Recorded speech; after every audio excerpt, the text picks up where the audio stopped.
If February begins to feel heavier than January, know that you are not imagining it. I'm Michelle Marie, and I am here to go into the February 2026 astrology. Now, know that February 2026 is not a collection of random events. It is a continuation of a karmic process already in motion. What you're watching unfold began months ago, quietly, during the September 7th and September 21st eclipses. And February is where the consequences of those events stop hiding. This month will not introduce chaos. It reveals what's been operating underneath the surface all along. And what matters, because eclipses don't create events, they expose systems under strain. If you felt pressured around speech, belief, borders, or truth itself, this is why. So the analysis I'm going to give you is sidereal Vedic astrology whole sign houses. I track karmic timelines, and February is a major turning point. So this is why this coming month, is going to feel a little different. Since September, the United States chart has been under sustained eclipse pressure across the 3rd and 9th house axis. That's speech versus silence, neighbors versus borders, and journalism versus ideology. In essence, it's truth versus belief. So this axis governs how reality is narrated and who controls that narrative. February is when this pressure will become visible. So at the start of February, we have Mercury, Venus, Sun, and Mars clustered in Capricorn. That's the signs of institutions, hierarchy, and authority. When Capricorn is overloaded, history shows us the same pattern again and again. There's a centralization of power going on, governance by decree and not by consensus. There are institutions that will begin to be hollowed out from within. We're already seeing that. And rule will be justified by urgency and fear, or emergency logic. This is not accidental. In authoritarian systems, weakening institutions makes it easier to rule without accountability. And know that power without righteousness is tyranny. So since these September eclipses, the 3rd house themes have escalated rapidly. Free speech battle. Journalism is being delegitimized. Neighbors are being reframed as threats. Law enforcement is embedding themselves into civilian life. And there is highly publicized violence followed by normalization or even reward. This is how populations are conditioned, not through one dramatic moment, but through repetition. Under the eclipse pressure, Mercury doesn't just misinform, it reshapes how reality is perceived. And know that truth is not destroyed by silence, but it is delayed. So by mid-February, about the 12th to the 18th, everything is going to move into Aquarius. That's Mercury conjunct Rahu, the north node. Sun, Moon, Venus, Mercury, and Rahu will cluster. This is technology, ideology, and mass emotion amplified. Under Rahu, which is going to cause the eclipse on the 17th, there's going to be information flooding, cognitive fatigue, emotional numbing, and escalation designed to exhaust resistance. If you feel overwhelmed in February, confused, or just emotionally flat, this is not a personal failure. This is Rahu's terrain. This is the eclipse. So let's talk about that. On February 17th, the eclipse at 4 degrees and 36 in Aquarius Dhanishta nakshatra is the hinge point of the month. Dhanishta governs power, resources, command, and status. We can see militarized ideology come out, high-risk dominance plays, reckless decisions in order to project strength. Political science calls this gambling for resurrection. When leaders sense legitimacy is slipping, they double down instead of retreating. History repeats this pattern.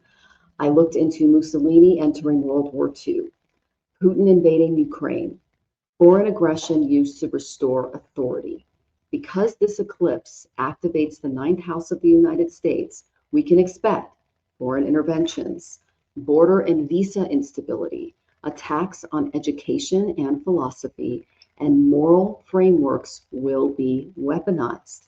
So this eclipse asks one question: what do you believe and what are you willing to justify in its name? Because when belief loses compassion, wisdom departs. Now, on February 23rd, Mars is going to enter Aquarius right after this eclipse, and the ideology will begin to turn kinetic. This is when the protests are going to intensify, crackdowns are going to escalate, technology merges with enforcement, and impulse replaces decalibration. What does this mean? That authoritarian systems escalate fastest when they are exposed.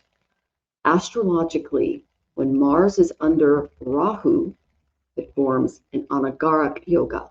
This is action without conscious awareness. So as we talk about these eclipses, February 17th and March 3rd that are coming up, they are going to expose systems under strain. It's important to connect with symbolism that in what is happening in the world right now, because the astrology is not abstract. It reveals real changes on how authority, governance, borders, and public trust are evolving in democratic societies. So analysis, like using the tools of the Century Democracy Meter, they show that the United States has experienced a severe downturn in their democratic health in 2025. This signals a real decline in the strength of checks and balances, civil liberties, and institutional independence. So with the executive power expanding at a very quick degree, this is going to happen at the expense of other branches of government. This mirrors what we see astrologically on the third and ninth house axis: speech, law, and ideology under pressure at home, and the nation's role on the world stage abroad. So recent reporting suggests that American democracy is on the brink, with experts noting actions that resemble authoritarian tendencies. A contemporary headline that has dominated international relations recently involves the US-Greenland-Denmark diplomatic tensions. Denmark's King Frederik is scheduled to visit Greenland in February amid ongoing negotiations after controversial statements from the United States about taking over control of the island. So this has challenged a lot of traditional norms of territorial sovereignty and strained transatlantic relationships with European allies. Exactly what the ninth house of foreign relations pressure that the eclipse of Aquarius Rahu activation are highlighting. This started in September. It's going to get much bigger in February, March. So alongside this, ongoing military cooperation, such as the Operation Arctic Endurance, shows European responses to US pressure, reinforcing that shared values, alliances, and international norms are being tested in real time.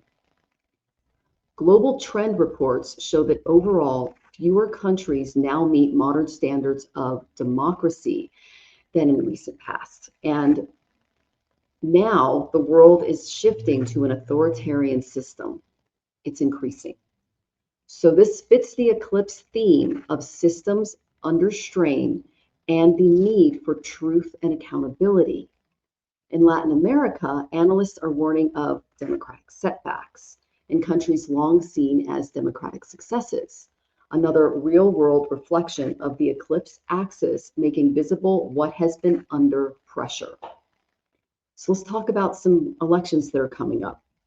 In Myanmar, elections are widely viewed as engineered to legitimize military rule.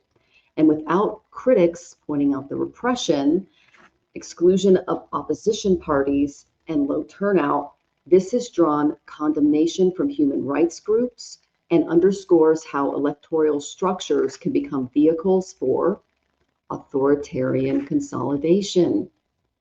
So meanwhile, in 2026, the Bangladeshi general election is being monitored intensively by international observers due to the ongoing controversies and questions about its legitimacy. A reminder that electoral integrity remains the core democratic measure globally. So across Southeast Europe, sustained protests have perceived democratic backsliding as well, including the loss of judicial independence and media freedom. These are other real-world reflections of the third house themes of voice, dissent, and civic participation. And surveys of global parliamentarians show that democracy, war, and climate change are viewed as the most urgent challenges internationally, with concerns about AI's impact on civic discourse also rising. Again, aligning with Rahu, the North Node, in Aquarius's emphasis on communication, technology, and collective decision-making. So this eclipse arc in Aquarius, it's on that third and ninth house pressure axis. They are not just symbols. They reflect a much broader pattern. Systems once taken for granted are now visibly strained. Free media, independent judiciaries, transparent elections. Public trust in institutions is declining, and the democratic legitimacy is being debated, not only in protests, but in elections themselves, diplomatic relations, and media coverage. Borders and rule-based international order are also being challenged, whether through diplomatic tension over Greenland or the election legitimacy concerns in Myanmar. So astrologically, eclipse energy does not create these crises. It reveals what's been going on in the dark. The destabilizing effects you see in the headlines are a collective drama unfolding, and the charts are speaking to it.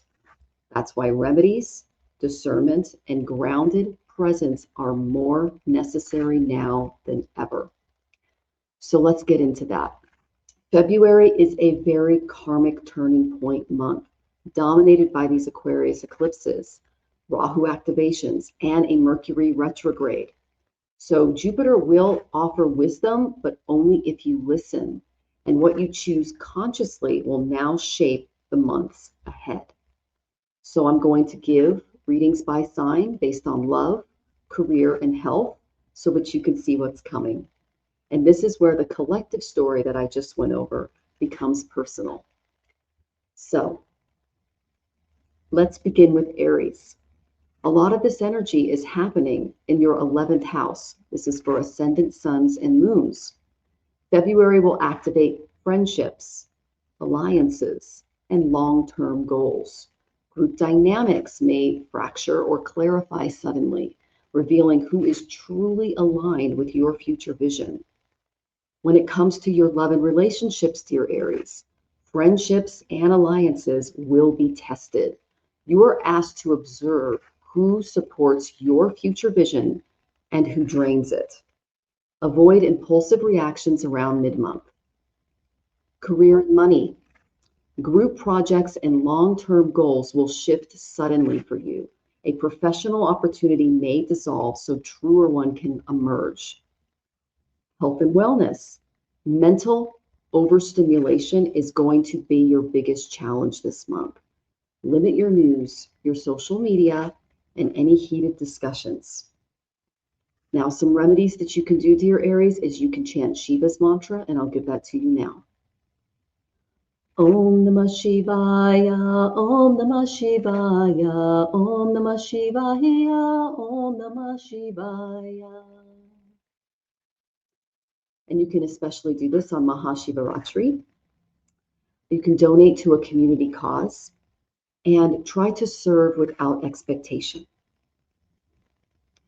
Now let's get into Taurus, ascendant, moon, and suns. This affects your 10th house. So that's career, leadership, and public reputation are under a pressure point to evolve. February may bring sudden visibility or controversy, so it's important that you respond strategically rather than defensively. When it comes to your love and relationships, power dynamics in your relationships can surface. Be mindful of pride or control because softness will bring better outcomes for you. Now, as far as career and money, your career pressure will intensify. You may be more visible than expected, so act with integrity and not with defensiveness. When it comes to your health and wellness, dear Taurians, watch your blood pressure, jaw tension. Make sure you're relaxing your jaw, you're not locking it up, because you're going to be holding some stress in the body, especially neck and shoulders. So you need to maybe get an upper body massage this month. Other remedies that you can do is you can offer water to the sun daily. You can wear white on Fridays. And know that this month your mantra is endurance is strength. Now let's get to dear Gemini, ascendant moons and suns. This affects your ninth house, your beliefs, legal matters, travel plans, and academic paths are in flux. Expect challenges to your worldview that ultimately push you toward greater intellectual integrity. As for love and relationships, differences in belief systems may challenge your intimacy. Honest dialogue will clear up any misunderstandings and try to avoid sarcasm, even if you just think you're being funny. As far as your career and money this month, education, publishing, visas, and legal matters are active but really unstable. Delay any major commitments until mid-March. As far as health and wellness, your nervous system is likely to get overloaded with anxiety. So it's important that you prioritize sleep and breath work, such as pranayama. A remedy that you can do is on Wednesdays, you can chant Mercury's mantra, and I will give that to you. Om Buddhaya Namaha, or his seed mantra. Om Brahm Brim Brahm Sa Buddhaya Namaha. You can read spiritual texts and know that clarity comes from discipline this month. Now let's get into Cancer ascendant moons and suns. This affects your 8th house. Shared finances, debts, taxes, and emotional entanglements will demand your attention. February asks you to confront any power dynamics honestly and release any dependencies that are draining you. So when it comes to your love and relationships, emotional bonds can deepen, but only through honesty. Avoid secrecy or any emotional withdrawal. For career and money, shared finances, taxes, or debts will demand some restructuring. This is about empowerment, not fear. Health and wellness. Digestive and emotional health are linked this month. So make sure that you're taking care of those areas. Some remedies are you can light a ghee lamp on Mondays. You can practice forgiveness in your interactions with others. And your mantra is let go and peace will follow you this month. So let go of any resentment. Now let's go into Leo, ascendant, moons, and suns. This affects your 7th house. Partnerships, personal or professional, will reach a turning point for you. Contracts, commitments, or open conflicts may surface. This is forcing clarity around equality and mutual respect. For your love and relationships, they're going to reach a karmic crossroad. Equality, truth, and respect are non-negotiable right now. As far as career and money, business partnerships may shift unexpectedly. Read contracts very carefully, especially after February 12th. For health and wellness, your heart and spine will need care this month. So getting a massage, chiropractic appointment, making sure that you're watching your blood pressure, things like that. Avoid any ego-driven exhaustion. Here are some remedies that you can do. You can offer red flowers to the sun. You can serve any elders or mentors. And know that this month your mantra is humility will protect my heart. Okay, now let's get into Virgo, ascendant, moons, and suns. This affects your 6th house, work routines, health, stress management. These are all being highlighted. This is a month to simplify systems and protect your beautiful nervous system from information overload. When it comes to your love and relationships, you may feel a little emotionally distant this month, but this is only temporary. Focus on kindness in your daily interactions. For career and money, work routines may change rapidly. Simplify systems and avoid micromanaging others. As far as health and wellness, gut health and anxiety are going to require your attention. Some remedies that you can do for this are you can fast lightly on Ekadashi days. That's the 11th lunar tithi of the month. You can practice mantra repetition. And the mantra for you this month is order in life creates peace, but not micromanagement.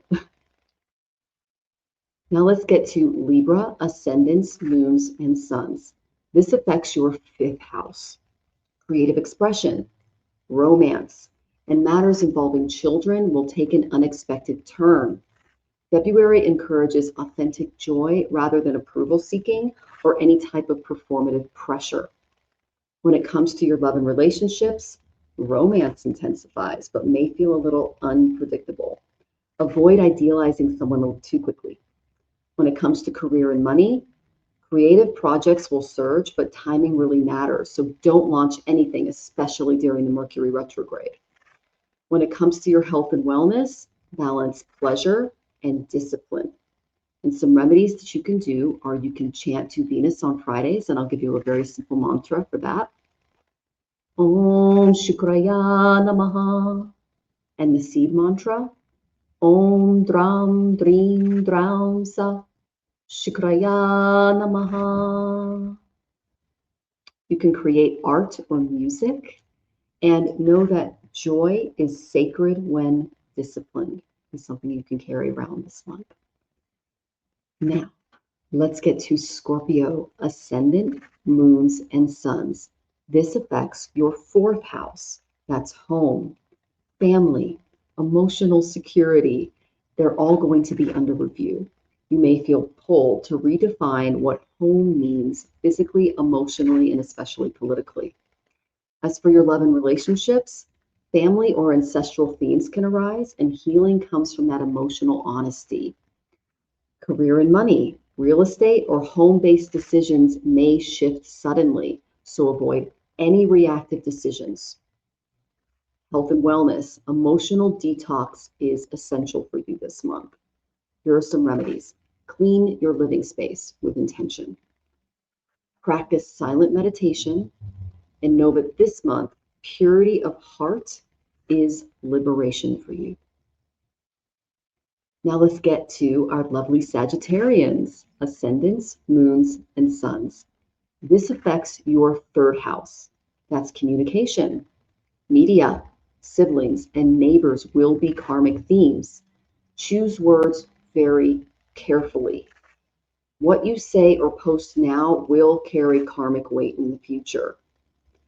When it comes to your love and relationships, words, they're going to carry karmic weight. So choose compassion over trying to prove your point. Career and money, media, writing, and communication projects, they're going to fluctuate. And revisions may be necessary before you post or send anything out. For health and wellness, mind your neck, your shoulders, and your nervous system. They're going to need a little extra care this month. The remedy for you can do this month is this mantra for Guru. Om Guruve Namaha. Om Brihaspataye Namaha. And that is best chanted on Thursdays. And you can do it via Amala 108 times. Try to reduce your information uptake, especially if you've been really stressed out. And know that this month, wisdom speaks softly, not loudly or shrilly. Now let's get into Capricorn, ascendant, moon, and suns. This affects your 2nd house. That's money, values, and self-worth. They're all going to shift. February is going to challenge you to align your financial decisions with integrity rather than a place of fear or scarcity. You're also going to want to watch what you eat. When it comes to love and relationships, self-worth themes will dominate your relationships. Don't overgive to earn love. Don't give too much of yourself. When it comes to career and money, income sources may change for you. So align your finances with values and not fear. Health and wellness, bones, teeth, and fatigue will require more attention. Now, a remedy that you can use in this area is you can offer black sesame on Saturdays or feed the crows. I like to buy the peanuts at Costco, rinse them, and then give them to the crows on Saturdays. They love it. You can practice gratitude journaling and know that your mantra this month is contentment is wealth. Now let's get to Aquarius, ascendant, suns, and moons. This affects your first house. It's right on top of you. This eclipse season will completely reshape your identity and direction. You are shedding an older version of yourself, so be very intentional about who you step into next. When it comes to your love and relationships, this is a complete rebirthing month. Relationships reflect who you are becoming now, not who you were. When it comes to career and money, major identity shifts are going to affect your path. Lead consciously. Avoid rebellion for its own sake, but remember to stand up for yourself. When it comes to health and wellness, rest is not optional. So here's what you can do. Observe silence or mauna on Mondays. You can pray to Shiva on Maha Shivaratri, or you can do his mantra, and I'll share that with you.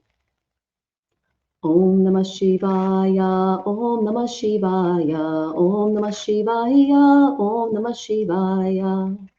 And because this is happening right on top of you, I'm going to give you a special mantra for the eclipse. Om Triambakam Yajamahe Sugandham Pushtivardhanam Urvarukamiva Vandhanam Mrityor Mukshiyamamrita. Om Triambakam Yajamahe Sugandham Pushtivardhanam Urvarukamiva Vandhanam Mrityor Mukshiyamamrita. Om Triambakam Yajamahe Sugandham Pushtivardhanam Urvarukamiva Vandhanam Mrityor Mukshiyamamrita. Om Shanti, Shanti, Shanti, Om Peace, Peace, Peace. It's for anyone who has planets in Aquarius for the month of February. Whew. So your mantra is self-mastery is freedom for you. You're going to be letting go of a lot of stuff. And I've got a moon here, so I'm right there with you. Now, Pisces, last but certainly not least, this is happening in your 12th house. So that's the unconscious, that's hidden enemies, spiritual fatigue. Those things can rise to the surface. February is a time to retreat in prayer and protect your beautiful empathic energy rather than becoming visible. When it comes to your love and relationships, past emotional patterns will resurface for closure, especially because you went through the eclipses last year. Saturn is going to be going through. So know that compassion must include boundaries. If you feel attacked or anything like that, know that this is because there's work going on behind the scenes and things will improve later. This goes right into career and money. Once you realize what's been going on behind the scenes, things will improve later, okay? Because you've been surrounded by enemies without really knowing it, especially in the last couple of years, okay? When it comes to your health and wellness, sleep, immunity, and spiritual fatigue will need more attention this month. Some remedies, nighttime mantra chanting. I do it. I especially love Kali, and I'll give you her mantra now. Om Krim Kalikaye Namaha. Om Krim Kalikaye Namaha. Om Krim Kalikaye Namaha.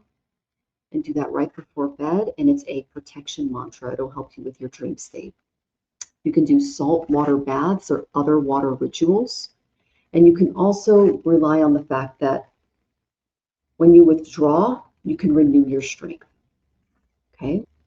Now, this is for all signs. We are celebrating Maha Shivaratri on February 15th.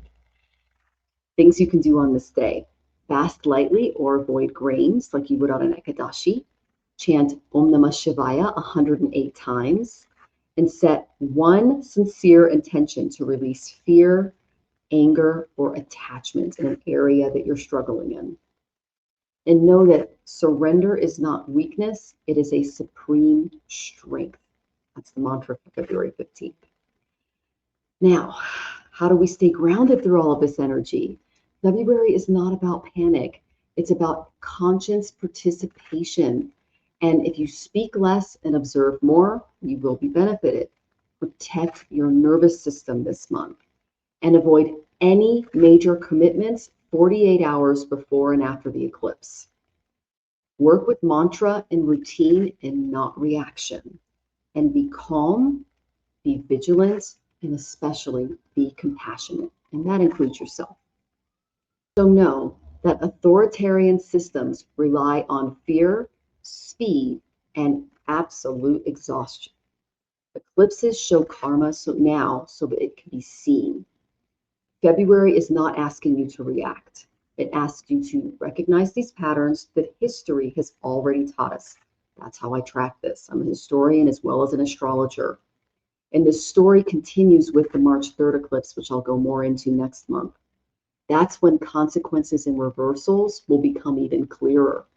So until then, stay discerning, stay humane, stay rooted in your truth and not adrenaline. You are not here to be broken by history. You are here to outgrow it. Om Shanti, Om Peace, Om Love.